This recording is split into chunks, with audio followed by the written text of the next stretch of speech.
आ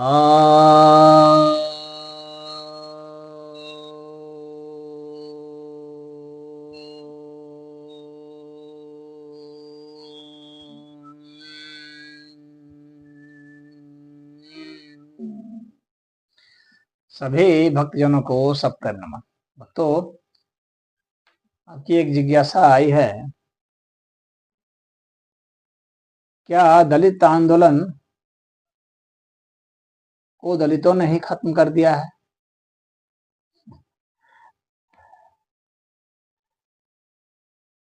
पूर्ण रूप से तो नहीं, लेकिन बहुत हद तक कहा जा सकता है।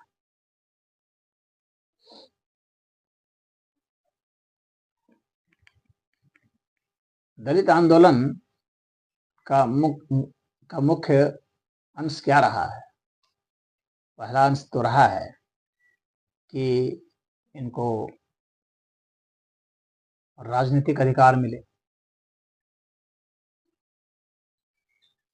दूसरा, सामाजिक अधिकार मिले। तीसरा, शैक्षणिक अधिकार मिले। चौथा, धार्मिक अधिकार मिले।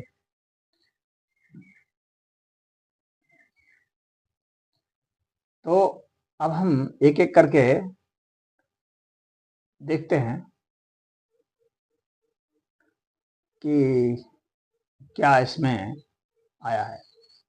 तो राजनीतिक अधिकार की जहां तक बात की जाए तो डॉक्टर भीमराव अंबेडकर जी, बाबा साहब जी ने संविधान की रचना करके उसमें इक्वलिटी का प्रावधान डाल दिया, बराबरी का, और विशेष प्रावधान भी कुछ डाल दिए गए जो दलितों के कल्याण के लिए थे। तो इक्वलिटी बिफोर लॉ तो हो गया, कानून के समक्ष जो है बराबरी का अधिकार तो प्राप्त हो गया संविधान के आज से, मतलब बहुत पहले ही हो गया, मान लीजिए 75 वर्ष पहले ही हो गया। तो वह अधिकार तो हो गया, लेकिन उतना ही अधिकार तो नहीं था।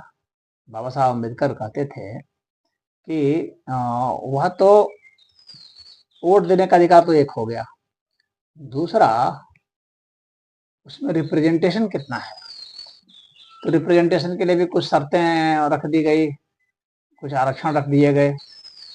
तो 15% के आसपास जो है सीटें रख दी गई, तो वह अधिकार भी मिल गया उसी समय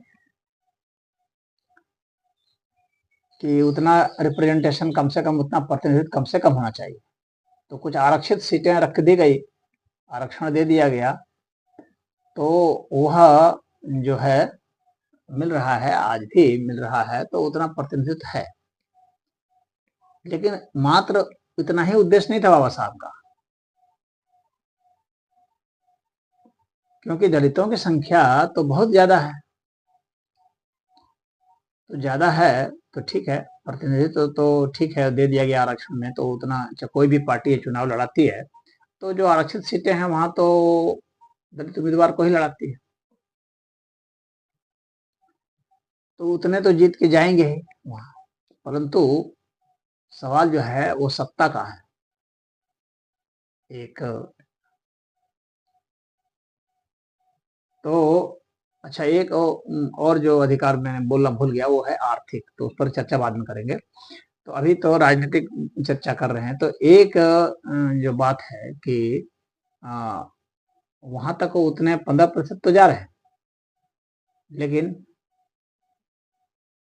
कितने मंत्री बन रहे हैं, मुख्यमंत्री बन रहे हैं, प्रधानमंत्री बन रहे हैं, और राज्यपाल बन रहे हैं, और राष्ट्रपति बन रहे हैं। यहाँ पर क्या प्रतिनिधित्व? तो यहाँ तो कोई प्रतिनिधित्व है नहीं, यहाँ तो कोई आरक्षण दिया नहीं गया, उस स्थान के लिए आरक्षण की मांग नहीं की गई। राजनीतिक पार्टियां जो हैं उनमें जो पद हैं वहां भी आरक्षण नहीं है, उनकी मांग भी नहीं की गई। जैसे मान लीजिए कि कांग्रेस पार्टी है, या भारतीय जनता पार्टी है, या समाजवादी पार्टी है, या टीएमसी है, कोई भी पार्टी है, तो उस पार्टी के अंतर्गत ये मांग नहीं किया गया कि भाई इस पार्टी में इतने पद हैं, पार्टी में भी तो पद होते हैं, महासचिव का पद होता है, कोषाध्यक्ष का पद होता है, महामंत्री का पद होता है, उपाध्यक्ष का होता है और अध्यक्ष का होता है, संयोजक का होता है। तो उनमें तो कोई आरक्षण नहीं दिया गया। तो पार्टी जो पार्टी चली हुई है, जिन पार्टियों का शासन चल रहा है, तो उसमें भी अधिकार होना चाहिए था। इसकी मांग नहीं की। न आज के नेता लोग कर रहे हैं, न दलित समाज कर रहा है कि पार्टियों के भीतर भी आप भाई आरक्षण दीजिए 15% पदों पर। तो एक तो उसकी मांग नहीं हुई, वो होनी चाहिए। दूसरी बात, क्योंकि बाबा साहब चाहते थे कि हर स्तर पर जहां भी राजनीतिक चीजें हैं, हर स्तर पर जो है कम से कम 15 होना चाहिए। और श्रेष्ठ क्या होगा, अच्छा क्या होगा कि दलित जो हैं मुख्यमंत्री बने, प्रधानमंत्री बने, राष्ट्रपति बने, वहां भी उनका वर्चस्व होना चाहिए। तो उनका उद्देश्य तो था कि भाई सत्ता जब आपके हाथ में आएगी, मात्र 15% से तो सत्ता हाथ में आएगी नहीं। सत्ता तो हाथ में तब आएगी ना जब या तो दलितों की ही कोई पार्टी बन जाए, शासन में आ जाए, या जो पार्टियां हैं उसमें दलितों की इतनी भागीदारी हो कि यह माना जाए कि भाई सत्ता उनके हाथ में है, या बहुत प्रभावी अर्थ में है। भले पूरा नहीं हो, पूरा तो खैर नहीं होगा भाई, अन्य भी हैं, तो प्रभावी अर्थ में हो। तो वहां पर जो है देखते हैं राजनीतिक अर्थ में, तो वहां तो नहीं दिख रहा है। तो न पार्टियों के भीतर में दिख रहा है वो आरक्षण, या वो प्रतिनिधित्व, या वैसी स्थिति। यह नियम बनाया गया होता कि भाई अध्यक्ष जो है रोटेशन से होगा, जो पार्टी का जो मुख्य पद है वह रोटेशन से होगा। एक समय जो है पिछड़ी जाति का रहेगा, तो एक समय दलित जाति का रहेगा, तो एक समय जो है अगड़ी जाति का रहेगा, तो एक समय जो है वह अल्पसंख्यक का रहेगा। तो ऐसा तो कहीं नहीं किया गया प्रावधान। तो जिसने पार्टी बना करके कब्जा कर दिया ऊपर का पद, अब तो वही रह रहा है। जैसे समाजवादी पार्टी में बराबर जो है वो अखिलेश यादव के ही परिवार के लोग रहे हैं और आगे भी रहेंगे, लालू यादव में वही रहेंगे। ठीक है, भाजपा में तो बदलते रहते हैं, कम्युनिस्टों में भी बदलते हैं, लेकिन बाकी जो जातियां हैं उसमें कांग्रेस में भी कुछ कुछ मिला है कभी कभी, लेकिन उनका महत्व तो उतना नहीं रहा है। तो वो प्रभावी महत्व होना चाहिए, यह नहीं कि वह एक रबर स्टैंप हो, वास्तव में उसका वहां पर प्रभुत्व हो, दबदबा हो और उसकी चले। वह रबर स्टैंप तो बना सकते हैं, किसी को भाई किसी को बना दिए हैं, लेकिन वो सब उनके हिसाब से चल रहे हैं। जैसे कि मान लीजिए कि अभी खड़गे जी हैं, तो वो एक रबर स्टैंप है, अध्यक्ष तो हैं कांग्रेस के, लेकिन रबर स्टैंप है। उनकी हैसियत नहीं है कि खुद स्वयं ही चुन करके अपने प्रभाव से आ जाए। वो तो चमचागिरी के माध्यम से वहां गए, जब चाहे तब उसको राहुल गांधी भगा देंगे, सोनिया गांधी भगा देगी, और उन्होंने चुना वही भगा देंगे। तो इस तरह का, लेकिन फिर भी हैं तो अपनी जगह पर, तो वह तो एक माना जाएगा। तो उसी तरह से मान लीजिए कि अभी द्रौपदी मुर्मू जो हैं वो राष्ट्रपति बनी है, दलित समाज से हैं, तो भारतीय जनता पार्टी ने उनको बनाया वहाँ। लेकिन अब प्रधानमंत्री पद पर तो अभी तक नहीं आ पाए। और इन लोगों ने, दलितों ने जो पार्टी बनाई थी, वो पार्टी तो धीरे धीरे छीन हो गई। जैसे बहुजन समाज पार्टी बनी, तो बहुजन समाज पार्टी को जो है दलितों ने ही छोड़ दिया। तो एक तरह से कहा जाएगा, जो आपकी जो जिज्ञासा है कि क्या दलितों ने ही खत्म कर दिया, तो भाई जो आपकी पार्टी बनी है उस पार्टी को आपने ही खत्म कर दिया, दलितों ने ही छोड़ दिया। भाग गए वो, उनको किसी ने भरमा दिया, या उसे हताश निराश हो गए। कारण तो जिसके समझ में जो भी आया हो, लेकिन यह तो सच है ना कि एक भी सीट नहीं आई इस लोकसभा में। तो वह आंदोलन तो क्षीण हो रहा है, दिख रहा है। अब भारत में सीधे सीधी जो है दो फाड़ दिख रही है। भारत की जो राजनीति है उसमें सीधे सीधी दो फाड़ दिख रहे हैं। एक फाड़ में क्या है, एक फाड़ में जो प्रतिनिधित्व है, आप इनको अगर जैसे सपा है, चाहे जनता दल है, या टीएमसी है, या डीएमके है, झारखंड मुक्ति मोर्चा, या इस तरह से जितनी पार्टियां क्षेत्रीय पार्टियां गिन लें, या कांग्रेस है, आप देखेंगे कि इसमें देखिए प्रभुत्व किसका है, आधार क्या है, सिद्धांत किसका चल रहा है। तो सिद्धांत अगर आप देखेंगे तो चल रहा है किसका, तो इस्लामिक सिद्धांत चल रहा है, यानी इस्लाम का नेतृत्व है, उसमें प्रभुत्व है। इसका अर्थ यह है कि वे कभी भी इस्लाम के विरुद्ध में कोई बयान नहीं दे सकते, न कोई कार्य कर सकते हैं, न कोई व्यवहार कर सकते हैं, भले ही वो कुछ भी करें। तो वो मुस्लिम के प्रभाव में ये सब सारी पार्टियां हैं, तो वो अपने एजेंडा को बढ़ा रहे हैं और अपना वर्चस्व बढ़ा रहे हैं, अपनी आबादी बढ़ा रहे हैं, अपना प्रतिनिधित्व बढ़ाते जा रहे हैं और अपना कार्य आगे बढ़ाते जा रहे हैं। तो जाहिर सी बात है कि एक सिद्धांत तो, एक फाड़ तो वह है। अब इसमें जो है, बाबा साहब चाहते थे कि दलित जो है उसका से हो, उसके हिसाब से सारी व्यवस्थाएं बनती चली जाए, लेकिन हुआ नहीं ऐसा। और बाबा साहब ने सावधान किया था कि देखो मुसलमानों से सावधान रहना। बाबा साहब का जो वांग्मय है पढ़ लेना आप, उसमें वो बताते हैं कि वो दलितों को समझाते हुए कहते हैं कि दलितों को चाहिए कि मुसलमानों से दूर रहें, क्योंकि ये खतरनाक है, ये आपका वर्चस्व मिटा देंगे, वजूद मिटा देंगे। वर्चस्व मिटाएंगे पहले, फिर वजूद मिटाएंगे आपका। और ये प्रतिगामी सोच वाले हैं, यानी ये समाज को, देश को, सबको ये पीछे ले जाने वाले लोग हैं, एंटी साइंस हैं ये,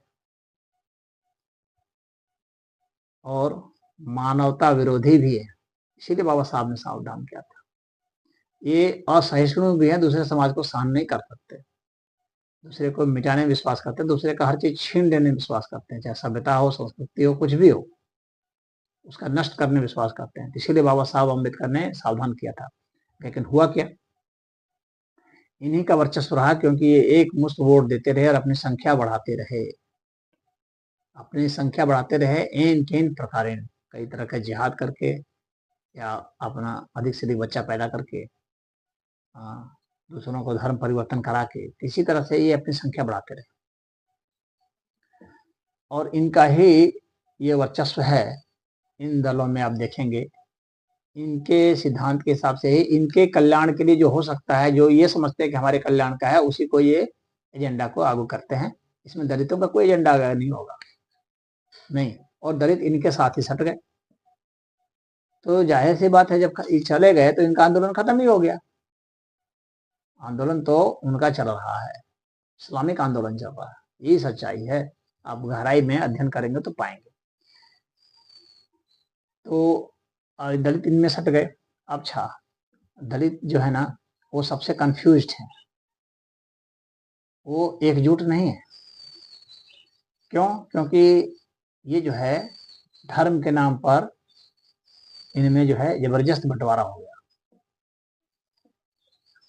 दलितों का एक वर्ग जो है वह हिंदू है, दलितों का एक वर्ग जो है वह मुस्लिम हो गया। दलितों का अब मुस्लिम हो गया तो उनका दलितपन जो है समाप्त हो गया, उनका वह जो है उनकी पहचान समाप्त हो गई, वो तो मुस्लिम हो गया। दलितों का एक वर्ग जो है वह ईसाई हो गया, वहां पर भी दलित का अस्तित्व समाप्त हो गया, वहां पर वह ईसाई हो गया, वहां पर उसकी पहचान समाप्त हो गई।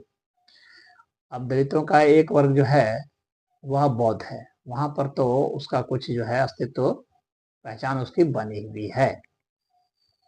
तो बौद्ध के रूप में और हिंदू के रूप में वहां दलित की पहचान बनी है, लेकिन ईसाई और इस्लाम के रूप में वहां पर पहचान खत्म है। और एक है जो नास्तिक है, एक छोटा सा वर्ग, तो जो छोटा सा और नास्तिक है तो वह भी इसी, अब ये जो बौद्ध हैं जिनकी थोड़ी सी पहचान बची हुई है, ये किसके साथ हो गए? ये उस नेतृत्व के साथ हो गए जिसमें कि इस्लाम ही का दबदबा है, यानी उस ग्रुप में चले गए, उस फाड़ में चले गए। तो ऐसी पार्टियों के साथ वो सट गए जिसमें इस्लाम का ही दबदबा है और ईसाइयत का दबदबा है। जैसे कांग्रेस है, इसमें इस्लाम और ईसाइयत का ही दबदबा है, उन्हीं के एजेंडे पर वहाँ काम हो रहा है। तो जाहिर सी बात है कि वहाँ पर दलित का एजेंडा नहीं चलेगा, वहाँ ईसाइयत और इस्लाम का एजेंडा चलेगा। तो वहाँ पर दलित आंदोलन समाप्त हो चुका, और जो बौद्ध हैं वे इनके साथ सट जाते हैं तो वहाँ पर भी इनका समाप्त हो जाता है। अब इसके बाद बच जाता है एक दूसरा फाड़। तो जो दूसरा फाड़ है उसमें जो नेतृत्व है वह पिछड़ी जाति का है और अगड़ी जाति का है, और कुछ दलित भी हैं। वह जो है दूसरे फाड़ में, तो दूसरे फाड़ में जिसमें कि भारतीय जनता पार्टी मानी जाती है, तो उसमें पिछड़ी जाति का वर्चस्व है, जिसमें कि धनाढ़ जो वैश्य वर्ग है, पिछड़ा वर्ग है, उसका उसमें अस्तित्व है, ज़्यादा महत्व है। और उसके बाद दूसरा पोजीशन पर जो मान लीजिए कि उसमें जो है अगड़ी जाति का है, और उसके बाद तीसरा जो है वह दलित का है। लेकिन वहाँ दलित की भी सुनी जाती है, सम्मान किया जाता है, सब कुछ वहाँ होता है, परंतु वर्चस्व नहीं। एक ध्यान रखने वाली बात है, बात सुनी जाती है, बात मानी भी जाती है, परंतु उनकी वहाँ पर वर्चस्व नहीं है। तो उनका वर्चस्व वहाँ नहीं है, लेकिन सुनी मानी जाती है। और इस तरफ इस जो है कांग्रेस और इन सब का जो ग्रुप है, जिसको भी आप इंडी गठबंधन कह सकते हैं, तो यहाँ भी जो है दलितों की कुछ सुनी जाती है, कुछ मानी जाती है, वर्चस्व तो कुछ भी नहीं। तो यहाँ भी ये हाशिए पर चले गए, और भारतीय जनता पार्टी में भी हाशिए पर हैं, लेकिन वहाँ उठने की भी संभावना है। लेकिन यहाँ उठने की कोई संभावना नहीं है, यहाँ उनका एजेंडा नहीं चलेगा और उनका अस्तित्व भी खत्म हो जाएगा। हालांकि भारतीय जनता पार्टी के साथ उनका जो गठबंधन है, एनडीए गठबंधन, तो उसमें उनका अस्तित्व बना रहेगा, और उसमें वे अपनी डिमांड रख सकते हैं, आगे उनका चल सकता है। तो थोड़ा सा एडवांटेज मैं समझता हूँ एनडीए के साथ ही है, लेकिन वर्चस्व तो कहीं नहीं है, चाहे उसमें जाए चाहे इसमें जाए।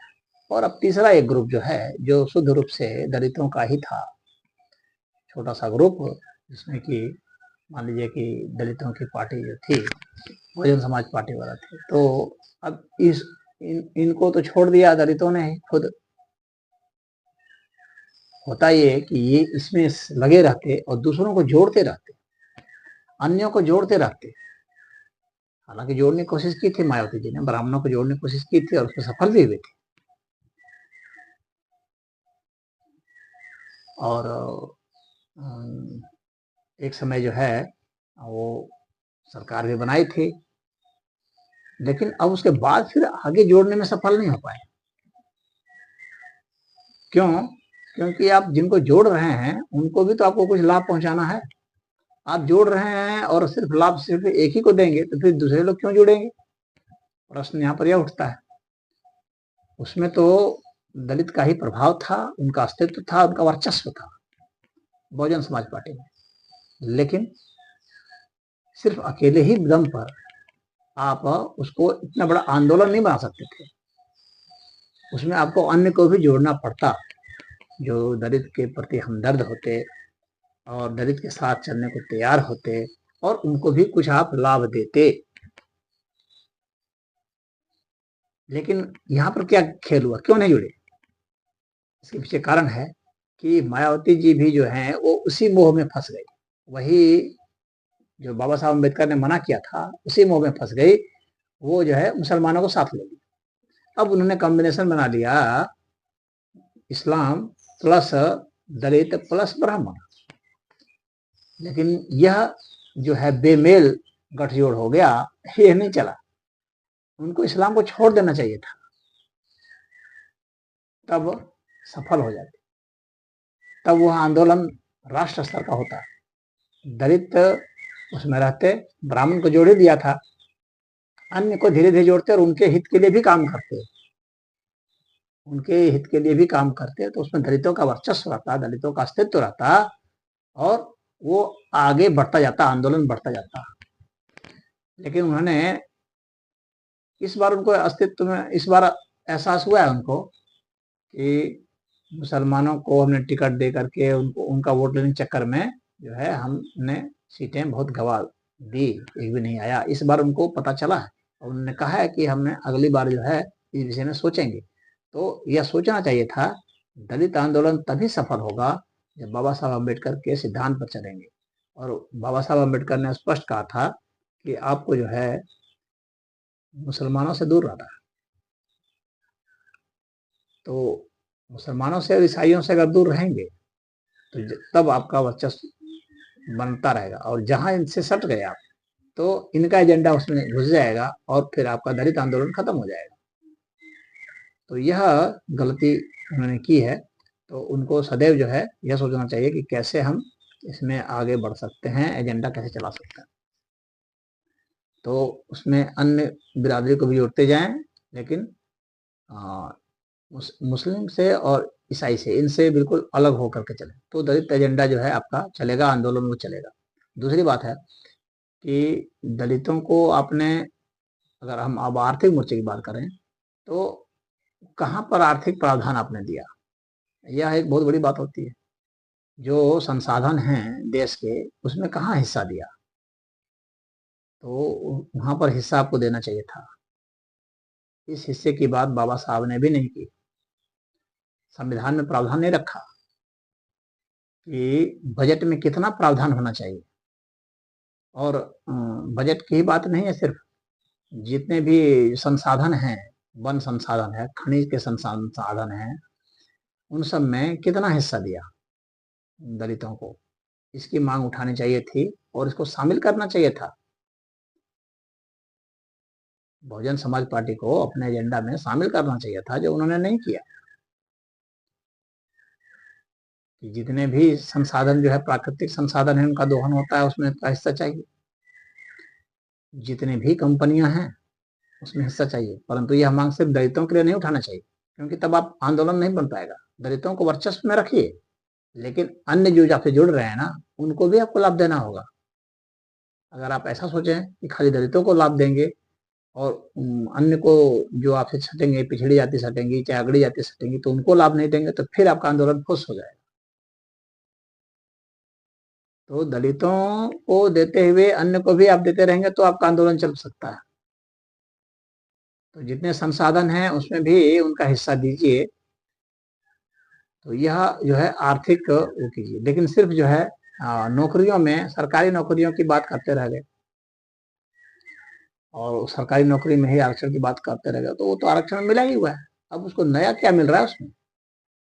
तो क्या दलित आंदोलन वहां खत्म हो गया जब आपने जो है आरक्षण की बात जो है वहां सिर्फ सरकारी नौकरी में, सरकारी नौकरी में तो मिला हुआ है का कोई मतलब नहीं रहा। क्या नया मिलना चाहिए उसका मतलब रहा? तो नया जो मिलना है, जैसे कि मान लीजिए कि प्राइवेट कंपनियों में आप क्या देते हैं, संसाधन में क्या देते हैं, कंपनियों की कमाई में क्या हिस्सा देते हैं, संसाधन में क्या हिस्सा देते हैं, वह बहुत महत्वपूर्ण है। उसका एजेंडा कब उठेगा? तो ये आर्थिक मोर्चे पर उसका एजेंडा उठाया जाना चाहिए। बजट में क्या प्रावधान होता है उसका एजेंडा उठाया जाना चाहिए। अब इसके बाद बात करते हैं सामाजिक। तो दलित आंदोलन जो है वो सामाजिक रूप से तो यह हो गया कि अब उसमें अस्पृश्यता की जो बातें थी वह तो अब नहीं रही। मैं मान सकता हूँ कि न्यूनतम से न्यूनतम हो चुकी है। अब नगण्य है, कहीं पर इक्के दुक्के छिटपुट घटना है, भाई इतना बड़ा देश है और कहीं भी पूरी दुनिया में होता है, क्योंकि अलग अलग दिमाग के लोग होते हैं तो वो होता है। तो वो इक्की दुक्की घटना है, वो नहीं के बराबर है। अस्पृश्यता में अब नहीं देखता, तो उससे तो ऊपर उठ गया। दूसरी बात है कि दलित आंदोलन का मतलब क्या सदैव दलित ही रहना है? यह तो बाबा साहब का ध्येय नहीं था। बाबा साहब का यह ध्येय नहीं था कि दलित को दलित ही रहना है, नहीं। वहां आप थे हैं, और लेकिन अभी हैं मान लीजिए, तो आपको आगे नहीं रहना है, आपको अपना आगे भविष्य बदलना है। इसका लक्ष्य जो है इस आंदोलन का सदैव दलित रहना नहीं है, लेकिन कुछ लोगों ने सोच लिया कि सदैव दलित ही रहना है। तो फिर दलित आंदोलन का फायदा क्या हुआ, फिर विकास क्या हुआ? तो सामाजिक विकास का मतलब यह हो गया कि आपकी जो है अस्पृश्यता तो खत्म हो गई, लेकिन जैसे बाबा साहब ने कहा था कि रोटी बेटी का संबंध, तो रोटी तो हो गया, तो बेटी का भी संबंध होना चाहिए, अन्न से विवाह भी होना चाहिए, उसको जोर देना चाहिए। और बाबा साहब ने उदाहरण खुद दिया, ब्राह्मण की लड़की से विवाह किया, ब्राह्मणी से विवाह किया उन्होंने, यह उन्होंने उदाहरण स्वयं ही पेश किया, प्रस्तुत किया। लेकिन ऐसा थोड़ी कि जबरदस्ती विवाह किया, नहीं, वह गुण हासिल किया। अभी बहुत सारे लोग ऐसे दलित मिलते हैं ब्राह्मण से शादी करा दीजिए। अरे करा क्यों दें, तुम खुद करो।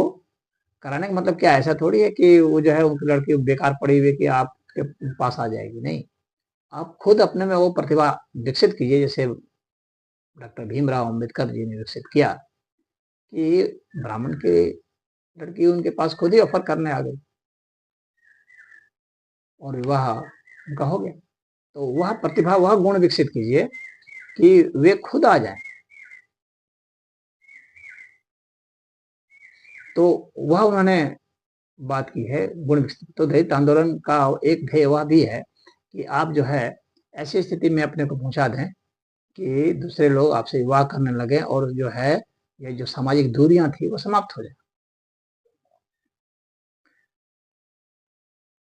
तो वह एक ध्येय जो है वह बाकी है, और उस ध्येय को आप अपने प्रतिभा से हासिल कर सकते हैं, एक तरीका है। दूसरा तरीका और भी है, जो कि कहते आए हैं कि दलित आंदोलन वाले यह भी मांग करें, हालांकि इसके लिए उनको थोड़ा सा अपने लोभ को छोड़ना पड़ेगा, क्योंकि देखिए कुछ सुविधाएं आपको छोड़नी पड़ती हैं कुछ पाने के लिए। आप सोचें कि सुविधाएं भी लें और दूसरी भी चीज को पा जाएं तो इतना आसान नहीं होता। सुविधाएं क्या छोड़नी है, मांग क्या करनी है? मांग यह करनी है आपको कि अगर जातवाद से खत्म होना चाहते हैं तो अपने उसको मिटा दें, जातवाद को ही मिटा दें। और इसके लिए क्या करना है कि अंतर जाति विवाह को कंपलसरी कर दिया जाए, यानी इसके लिए क्या करना होगा, स्वजाति विवाह को ही प्रतिबंधित कर दिया जाए।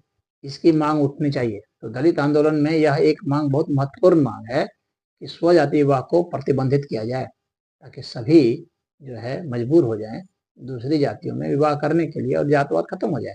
और यह इस आंदोलन का एक सबसे प्रमुख अंग है। अगर ऐसा नहीं किया तो बाबा साहब अम्बेडकर का वह जो ध्येय था वह अधूरा ही रह जाएगा, क्योंकि अस्पृश्यता तो अब है नहीं, तो अब क्या करेंगे आप? अब तो वहीं पर आप अटक गए, आपकी सुई अटक गई विकास की। अब बहुत सारे दलित आंदोलन वाले कहते हैं वो दलित ही रहना चाहते हैं, और वो कहते हैं कि इससे हम सुविधा ले रहे हैं। तो ठीक है, आप आरक्षण की सुविधा ले रहे हैं, ये सब ले रहे हैं, लेकिन आपकी जो है स्वजाति विवाह का जो है वह अभी बरकरार है, अपने ही जाति में कर रहे हैं, तो आप फिर वही है, फिर विकास कहाँ हो रहा है? तो सामाजिक विकास तो नहीं हो पा रहा है। आर्थिक विकास तो मान लीजिए हो भी रहा है, सामाजिक विकास कैसे होगा? तो आपको यह करना पड़ेगा कि स्वजाति विवाह को प्रतिबंधित करना पड़ेगा। और जब आप दूसरी जाति से भी विवाह कर रहे हैं तो यह भी बनाना पड़ेगा कि दूसरी जाति के लोग जो हैं वह जो विवाह करेंगे तो उनको भी जो है यह अधिकार मिल जाएगा, यानी आपका आरक्षण बरकरार रहेगा। कहने का मतलब यह है, आपको आरक्षण का जो लाभ है वह दूसरे से विवाह से भी करने के बाद भी आपको मिलता रहे और आपकी संतानों को मिलता रहे, ऐसा कानून भी बनाना पड़ेगा। और जो आप में आएगा तो वह आपका आंदोलन का पार्ट हो गया, तभी ना आंदोलन बढ़ेगा। जैसे मुसलमान क्या करते हैं कि जो भी किसी भी धर्म के आप मानने वाले हैं आपको मुसलमान बना देते हैं, कहते हैं कि अब हमारा हो गया। उसी तरह से आपको दलित आंदोलन को कैसे बढ़ाना है कि एक कि आप दलित से विकसित होकर के दूसरा हो जाइए, या तो दूसरे को दलित बना लीजिए, तभी ना आपका विकास हो सकता है। तो आपसे जो विवाह करेगा उसको भी आप दलित बना लीजिए, तो जो भी विवाह करता है वो भी आरक्षण के दायरे में आ जाएगा, उसका विरोध आप ना करें। अगर करेंगे तो फिर आप कैसे, फिर तो दलित आंदोलन आप कैसे बढ़ा सकते हैं? आपकी संख्या कैसे बढ़ेगी? आपकी संख्या तभी बढ़ेगी ना जब दूसरे भी आपसे विवाह करते हैं तो उनको भी आरक्षण का लाभ मिले, तो दूसरी जाति के लोग भी दलित बनना चाहें। इस बात को समझिए। तो दो रास्ते हैं, या तो दूसरे को भी दलित बना लीजिए, या स्वयं जो है दलित से ऊपर उठ जाइए, छोड़ दीजिए। तो यदि आप आरक्षण छोड़ देते हैं, दूसरे में चले जाते हैं, तो उस तरह से आपका विकास हो गया, सामाजिक विकास। या दूसरे को दलित बना लेते हैं तो भी आपका विकास हो जाएगा। स्वजाति विवाह को प्रतिबंधित करा दीजिए तो अंतरजातीय विवाह कंपलसरी हो जाएगा। तो इस तरह से आंदोलन, सामाजिक आंदोलन चलेगा। आर्थिक आंदोलन का बता दिया मैं। अब धार्मिक जो है दलित आंदोलन, तो धार्मिक तो भी बाबा साहब अम्बेडकर ने दिला दिया कि भाई जो है मंदिरों में प्रवेश हो सकता है, कोई भी ग्रंथ पढ़ सकते हैं, और ये सब जो समस्याएं थी कि नहीं होता है, ये सब तो नहीं हुआ। और उसके बाद फिर जो है कोई भी ग्रंथ आप पढ़ सकते हैं, यहाँ तक कि पुजारी भी बन सकते हैं। बहुत सारे मंदिरों में पुजारी बन गए, राम मंदिर है इसमें पुजारी बन गए, तो बहुत सारी जगह पुजारी भी बनाए जा रहे हैं। तो ये दलित आंदोलन का प्रभाव कर रहा है, लेकिन जोर शोर से नहीं रहा।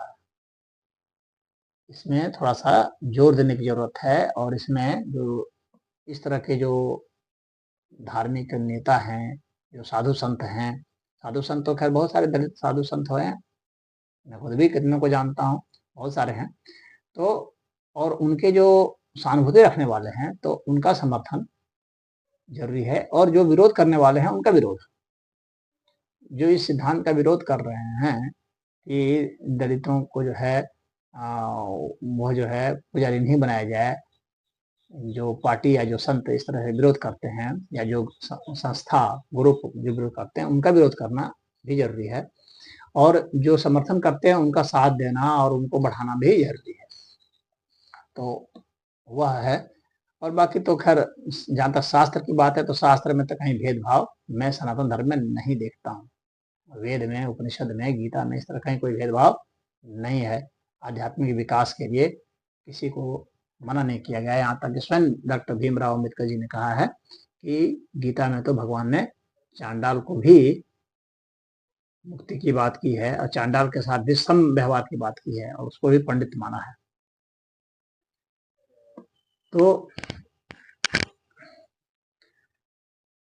शास्त्र की तरफ से तो कहीं कोई वह नहीं है। हाँ, जो जो स्मृति ग्रंथ थे, जो सुमति भार्गव का जो मनुस्मृति है, मनुस्मृति के नाम से जो नकल ग्रंथ लिखा गया था, जिसको बाबा साहब भीमराव अम्बेडकर जी ने जलाया भी था, तो वह तो उदाहरण प्रस्तुत करते हैं, लेकिन वो साथ साथ कहते हैं कि मैं वो जो मानव धर्म शास्त्र था, जो मनु के द्वारा जो है प्रतिपादित है, तो उसको भीमराव अम्बेडकर जी ने नहीं जलाया था, जो कि वास्तविक मनुस्मृति है। इस चीज में बहुत लोग कंफ्यूज हैं, तो यह समझना चाहिए। मनुस्मृति में तो अच्छी चीजें लिखी गई, उसमें मिलावट करके और उसके नाम से अपना ग्रंथ चलाने की परंपरा थी। तो सुमति भार्गव नाम का भी एक व्यक्ति था जिसने कि मनुस्मृति नाम से लिख मारा था, और वह शुंग काल में हुआ था, जैसा कि डॉक्टर भीमराव अम्बेडकर जी स्वयं बताते हैं। लेकिन जो वास्तविक मनु है वो तो बहुत पहले के हैं, और उनका जो शास्त्र है वो मानव धर्म शास्त्र कहा जाता है।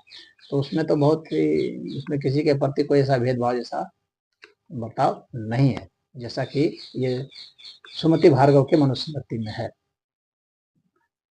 तो शास्त्र किताब से तो कहीं कोई दिक्कत नहीं है, और कोई भी शास्त्रार्थ में बहस नहीं कर सकता, कोई भी ऐसा नहीं कर सकता कि नहीं जो है ये अधिकार इनको नहीं है, ऐसा कहीं भी नहीं। लेकिन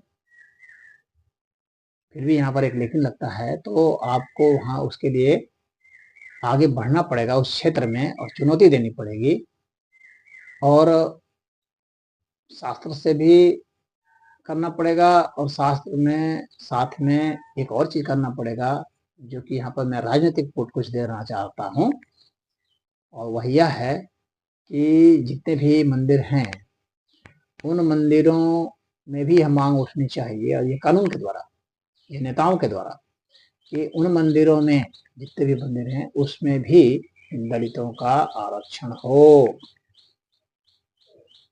यानी 15% हर मंदिर में 15% सीट जो है पुजारियों का वो दलितों का होना चाहिए।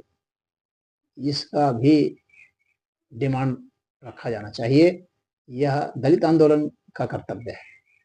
अगर दलित आंदोलन नहीं रखता है तो इसका मतलब खाली वोट लेने के चक्कर में, अपनी सत्ता हासिल करने के चक्कर में फिर जो नेता शीर्ष है, जो भी किसी पार्टी का, दलित पार्टी का नेता है, वो अगर ये सब बात नहीं रखता है तो इसका मतलब सिर्फ वो अपने सत्ता की भूख मिटाने के लिए प्रयास कर रहा है, दलितों के कंधों पर चढ़ करके, और जो है अपना ऐश मौज करना चाह रहा है।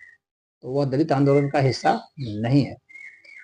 सदैव जो है बाबा साहब भीमराव अम्बेडकर जी ने जो कहा था उसको ध्यान में रखना चाहिए, और तब समझना चाहिए कि दलित आंदोलन का विषय क्या है।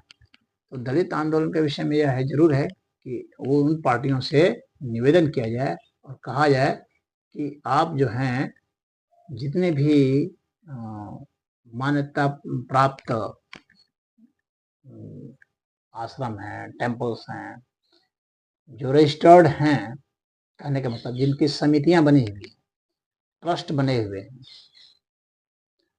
सोसाइटी बनी हुई है, ट्रस्ट बने हुए हैं, जो कि गवर्नमेंट के ही रजिस्ट्रेशन से ही संभव होता है।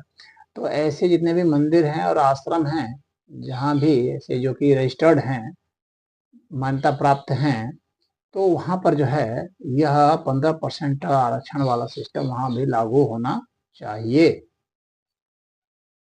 यह इसकी मांग उठाई जानी चाहिए। तो यह आप सबका दायित्व है कहने का, करने का। तो यह मेरा सुझाव है। तो धार्मिक, आर्थिक, सामाजिक, राजनीतिक सभी पर मैंने थोड़ी चर्चा कर दी। चर्चा थोड़ी विस्तृत हो गई, लेकिन काफ़ी समीचीन है, और दलित आंदोलन के लिए एक लंबी छलांग है। अन्यथा दलित आंदोलन तो खैर दलितों ने खत्म ही कर दिया है, बिल्कुल खत्म कर दिया। आपके नेताओं ने, दलितों ने खुद खत्म कर दिया, भाग करके दूसरी पार्टी में चले गए। मान लीजिए डर से किसी ने अफवाह फैला दिया कि संविधान जो है खत्म हो जाएगा, आरक्षण खत्म हो जाएगा, इस तरह की बातें करके। अरे संविधान की रक्षा का जो दायित्व है ना, वह कोर्ट का है। कोई 400 सीट पा जाएगा तो आरक्षण खत्म नहीं कर सकता, संविधान खत्म नहीं कर सकता। 400 सीट क्या 500 सीट भी पा जाएगा, 543 के 43 पा जाता, यानी अन्य कोई जीरो भी आ जाए तो भी खत्म नहीं कर सकता। जबरदस्ती खत्म किया जा सकता है, ये मैं मान सकता हूँ। जबरदस्ती खत्म किया जा सकता है, वो उपद्रव करके खत्म किया जा सकता है। तो वह कौन कर सकता है? जो इस संविधान में विश्वास ही नहीं कर सकता है, जो विश्वास करता ही नहीं। हिंदू समाज तो इस संविधान को मानता रहा है, विश्वास करता रहा है, तो वह क्यों खत्म करेगा? इसको खत्म कौन करेगा? इसको खत्म करेंगे मुस्लिम। ये सदैव ध्यान रखें इस संविधान को, क्योंकि मुस्लिम इस संविधान को नहीं मानता है, अंदर से नहीं मानता। वो कहता है सरिया, वो तो सरिया पर विश्वास करता है। वो डॉक्टर भीमराव अंबेडकर के संविधान को नहीं मानता, वह मोहम्मद के संविधान को मानता है।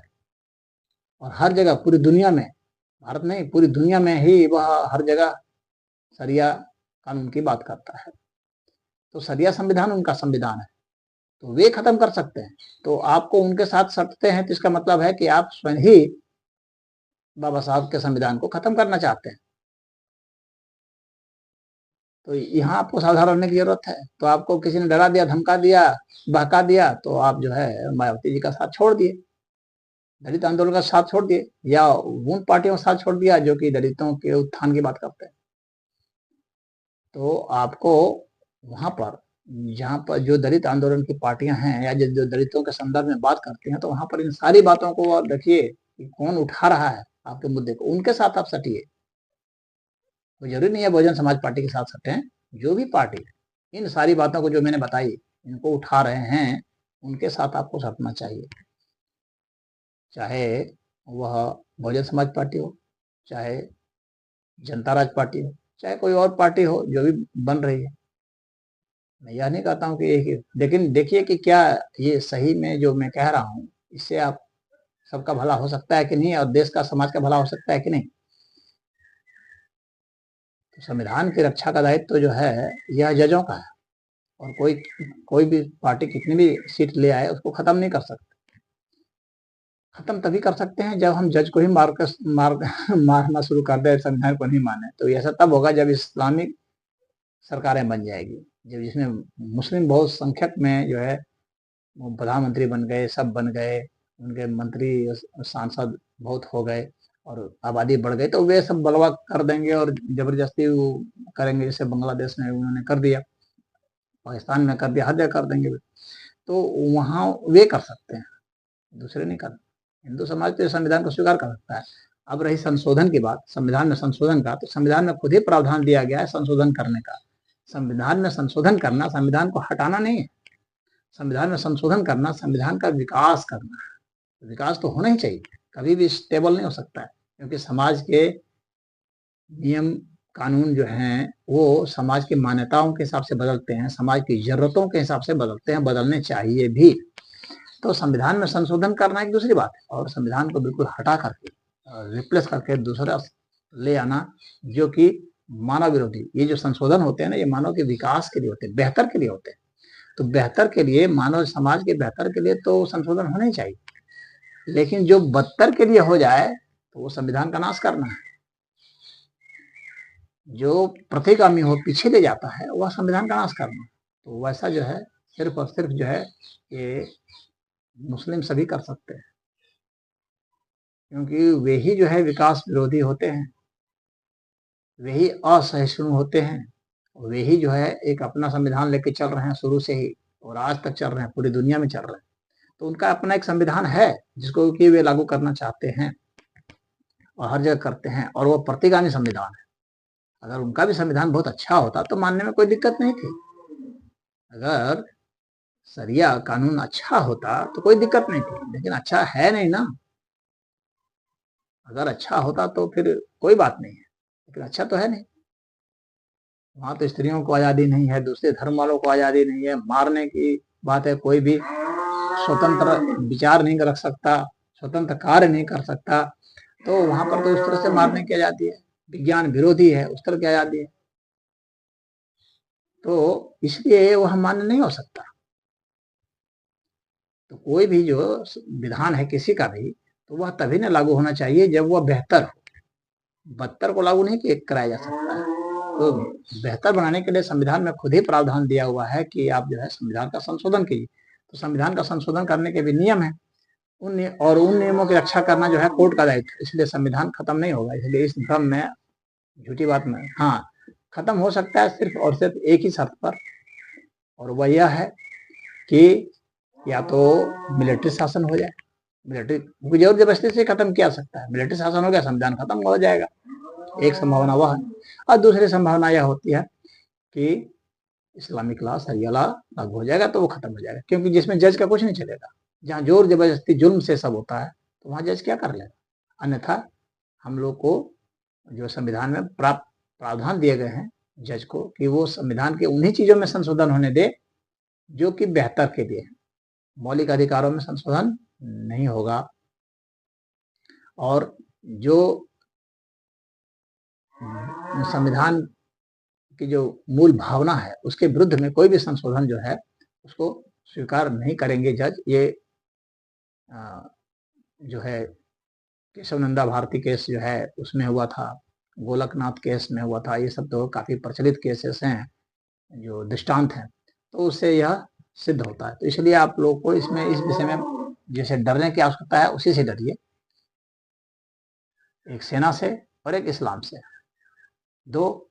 और एक तीसरी जो संभावना है जिसकी कम संभावना मैं देखता हूं, और वह है कम्युनिस्टों का। कम्युनिस्ट भी, उनके पास भी अपना एक संविधान है और वे भी अपने संविधान को लेके चल रहे हैं, और वे लगा देंगे तो वो भी इस संविधान को नहीं मानते, खत्म कर देंगे, इसमें सिर्फ कम्युनिस्ट का शासन होगा। और उनके हिसाब से तो वो भी एक संविधान लेके चल रहे हैं जो कि प्रतिगामी है। उनका भी संविधान अच्छा होता तो लागू करने में कोई दिक्कत नहीं, लेकिन वहां स्वतंत्रता नहीं, आर्थिक स्वतंत्रता भी नहीं, धार्मिक स्वतंत्रता भी नहीं है। तो इस तरह के संविधान को लेकर के कम्युनिस्ट चल रहे हैं। तो उनका शासन जब होगा तो वे भी खत्म कर देंगे, यह भी है। तो संविधान के खत्म होने के चांसेस कम्युनिस्टों के द्वारा है, मिलिट्री के शासन हो जाए उसमें है, और इस्लाम का शासन है। हिंदुओं से नहीं है, क्योंकि हिंदू जो है प्रतिगामी सोच वाले नहीं है। ठीक है, कुछ लोग कहते हैं कि जो है वो मनुस्मृति का जो विधान है उसको लागू कर देंगे। हिंदू सब तो स्वयं ही मनुस्मृति को नहीं मानते हैं, और मनुस्मृति के उन्हीं विधानों को मानते हैं जो कि श्रेष्ठ हैं, बढ़िया है। तो हिंदुओं की कोई ऐसी जिद नहीं है, वे तो इस संविधान को स्वीकार करते हैं। बाबा साहब अम्बेडकर ने जो इस संविधान को बनाया, तो उसमें सबसे ज्यादा जो सपोर्टर हैं, जो आज भी जो बहुसंख्यक है, वो हिंदू है। और आज के इलाहाबाद हाई कोर्ट ने भी ये जजमेंट दिया है, हिंदू अल्पसंख्यक होते जा रहे हैं धीरे धीरे। अगर ये अल्पसंख्यक हो जाएंगे, इनकी संख्या घट रही है, तो ये संविधान खतरे में हो जाएगा।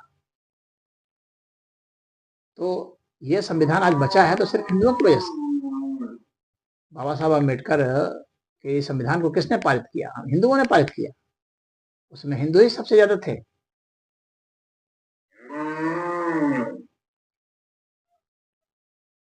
तो वहां जो जनप्रतिनिधि थे, उनकी आप संख्या देखेंगे तो करीब 92-93% हिंदू थे। उन्होंने ही संविधान को पास किया। तो वे क्यों इसको खत्म करेंगे जब उन्होंने पास किया, और आज तक वो उसको सपोर्ट करते आ रहे हैं। आज तक वो कभी हिंदू, कोई भी हिंदू जो है संविधान विरुद्ध में नहीं बोलता। इक्का दुक्का अपवाद कोई सिरफिरा है तो उससे कोई बात नहीं होती है। हिंदू का जो बहुसंख्यक है वो इसमें नहीं मानता। सिरफिरों की तो बात छोड़ दीजिए, एक दो तो अपना संविधान लगा सकते हैं, तो उसका कोई मामला मुद्दा नहीं है। बहुसंख्यक जो हिंदू है वो इस संविधान को स्वीकार करता है, इसलिए वो इस संविधान में, हाँ, संशोधन की बात तो है भाई, जो इसमें अगर कहीं और विकास हो सकता है, कोई बेहतर हो सकता है, संविधान संशोधन होना चाहिए। तो जो कहते हैं संविधान खत्म हो जाएगा, तो आप समझ जाइए कि वे कौन है। तो जो इंडी गठबंधन है उसमें कम्युनिस्ट भी हैं, जो कि अपना संविधान लेके घूम रहे हैं, और वे भी पूरी दुनिया में अपना संविधान लागू करना चाहते हैं जहाँ भी बहुसंख्यक हो जाते हैं। और एक इस्लामिक है, सरिया लेकर सरिया संविधान घूम रहे हैं, वे भी लागू करना चाहते हैं जहाँ भी दुनिया में, तो वो भी लागू कर रहे हैं। तो उन दो से खतरा है। और तीसरी मिलिट्री है, जो तानाशाही है, तो वो कभी कब्जा कर ले तो हालांकि उसके लिए भी काफी संविधान में प्रावधान दिए गए हैं कि कैसे उनको जो है इस तरह से एकजुट ना होने दिया जाए, और कैसे उनके सत्ता को, उनके शासन को कब्जे में रखा जाए, उनके पावर को कब्जे में रखा जाए, गवर्नमेंट के अंडर में रहें वे सदैव। तो इसका रहा है। और भारत की जो सेना है, अनुशासित सेना है, और वह भी लोकतंत्र के समर्थक है। उन लोगों के दिमाग में ऐसा कभी नहीं हुआ है, और वो काफी वहां पर कई विभाग कर दिए गए हैं, जिससे कि कभी भी वे ऐसी महत्वाकांक्षा नहीं पाल सकते हैं कि भारत पर कब्जा कर लिया जाए और सभी पार्टियों को खत्म करके जेल में डाल दिया जाए। ऐसा वो नहीं कर सकते हैं। अब इसके बाद एक और संभावना उठती है संशोधन की, और वह जो है जिसकी चर्चा मैंने की है, और इस संविधान को संशोधन की, तो वो जनता राज पार्टी भी संविधान में संशोधन की बात करती है, जिसमें कि पावर, कानून बनाने का अधिकार सीधे जनता को देने की बात की जाए, और गरीबी और अमीरी के बीच में 20 और 1 का फासला रखा जाए, और जो जहां काम कर रहा है वहीं पर जो है उसको सरकारी नौकर माना जाए, और मालिक के खाते से लेकर धन जो है उसको गरीब को दिया जाए। ये जो है ये बनाया गया, तो ये संशोधन से किए जाएंगे। तो इसमें संविधान में कुछ संशोधन होंगे, बदलाव होंगे, जरूर निश्चित बदलाव होंगे, होना भी चाहिए, तभी जाके विकास होता है आगे। जहाँ जो कमी है तभी तो आज बहुत लोग गरीब हैं, अशिक्षित हैं। अब रही शिक्षा की बात, आंदोलन की, दलित आंदोलन की, तो शिक्षा में जो है ठीक है, अभी सभी जगह जो है दलितों की शिक्षा के लिए जो है इंटर तक जो है बहुत जगह फ्री भी है, और उनको स्कॉलरशिप भी मिल रही है, और फ्री है, कपड़े लत्ते भी दिए जाते हैं, खान पान भी दिया जाता है, किताब कॉपी भी दी जाती है। लेकिन यह जो है, यह शिक्षा जो सरकार के द्वारा दी जा रही है यहाँ तक, क्या ये पर्याप्त है दलित आंदोलन को बढ़ाने के लिए? तो मैं कहूँगा नहीं, क्योंकि जो प्राइवेट स्कूल हैं जहाँ की शिक्षा दी जा रही है, वहाँ पर उनका कोई इस तरह का वह नहीं है कि उनको फ्री में दिया जाए। तो यह मांग उठनी चाहिए कि वहाँ भी आप हमको दीजिए, वहाँ भी किसी भी कॉलेज में, स्कूल में दलित पढ़ सकता है, और वहाँ जो उसका जो खर्च आएगा वो सरकार वहन करे। ये दलित आंदोलन की बात उठनी चाहिए। इसको कोई भी पार्टी नहीं उठा रही, क्यों नहीं उठा रही? तो बाबा साहब अम्बेडकर तो कहते थे सारे लोग शिक्षित हों, दलितों के लिए विशेष आह्वान था, अधिक से अधिक शिक्षा हो। तो शिक्षा कैसे संभव है भाई? शिक्षण संस्थान में जाने पर ही तो संभव है। तो शिक्षण संस्थान जो है, एक तो सरकारी है, एक गैर सरकारी है, प्राइवेट है। तो प्राइवेट में भी और पब्लिक में भी, दोनों में ही दलितों के लिए शिक्षा का प्रावधान होना चाहिए। वहाँ उनको जो है फ्री होनी चाहिए, उसका वहन जो है सरकार करे। और हम लोग जनता राज पार्टी की तरफ से ये कहा जाता है कि जो है शिक्षा सभी के लिए फ्री रहेगी, उसका खर्च सरकार वहन करेगी, और जब वो कमाने लगेगा व्यक्ति, तो उसके खाते से पैसा काट करके जितना उसका खर्च हुआ है वह सरकार को जाएगा, क्योंकि तभी जो है आर्थिक रूप से ये संभव हो सकेगा। तो जहाँ मैं दलितों के लिए भी जो कह रहा हूँ, तो उसमें भी मैं भी इस बात को भी लागू करना चाह रहा हूँ। यह नहीं है कि फ्री में आपको दे दिया गया, तो फ्री में तो कुछ उत्पादन होता नहीं है, और आर्थिक सिद्धांत को भी ध्यान में धरना होगा। फ्री में तो कुछ उत्पादन होता नहीं है, तो जाहिर सी बात है कि किसी को भी फ्री में नहीं दिया जा सकता सदा के लिए। यहाँ फ्री में देना भी, यह भी एक बड़ी गड़बड़ है। फ्री में आप तब तक दीजिए जब तक कि वह संबल नहीं प्राप्त कर सकता है। जब संबल प्राप्त कर लिया, जब वो उत्पादन कर रहा है, कमा रहा है, तब उसके खाते से आप पैसा लीजिए। तो यह जो है नहीं किया गया, यह किया जाना चाहिए। तो शिक्षा में तभी आप आगे बढ़ सकते हैं जब हर जगह जो है दलितों को वह दिया जाए, सरकारी धन से दिया जाए, और जब वे शिक्षा प्राप्त करके कुछ कमाने लग जाए, तो वहाँ से भी जो है उनके खाते से पैसा जो है दिया जाए। तो ये स्कूल हो, कॉलेज हो, कितनी भी उच्च शिक्षा हो, तो वहाँ पर यह प्रावधान होना चाहिए, तभी शिक्षा में यह आगे हो सकते हैं। और चाहे जिस भी तरह की शिक्षा हो, प्राइवेट शिक्षा हो या किसी संस्थान की शिक्षा हो, चाहे गुरुकुल वगैरह हो, सब जगह यह नियम लागू होना चाहिए। तो इतना विस्तृत जो है इसमें मैंने चर्चा किया। तो ये काफ़ी महत्वपूर्ण विषय था, जिसमें कि दलित आंदोलन से संबंधित हर चीज़ जो है मैंने कवर करने की कोशिश की। कुछ छूट गई होगी तो फिर बाद में कभी हो जाएगी, परंतु जो हमारा इरादा आशय था और जो हमारा संदेश था, वह आप लोगों के बीच गया है। और जो इसमें कुछ और सुधार चाहते हैं और कुछ करना चाहते हैं, तो वे जोड़ सकते हैं, इसमें कोई मना नहीं है। तो आज इतना ही। हरि ओम।